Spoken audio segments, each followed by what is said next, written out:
ఏ బాటైనా పర్వాలేదంట, సమయంతో సాగటమే మన సింపుల్ సిద్ధాంతం.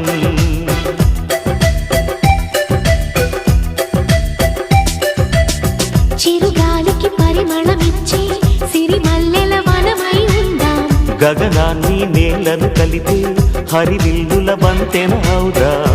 ఆనందం అంటే అర్థం మనమందా, ప్రతి పూట పాతై సాగే హుషారు సరిగమలో. ఎన్నో ఎన్నో రాగాలుండే సంగీతం కాదా, చల్లకి నవ్వుల కేరింత.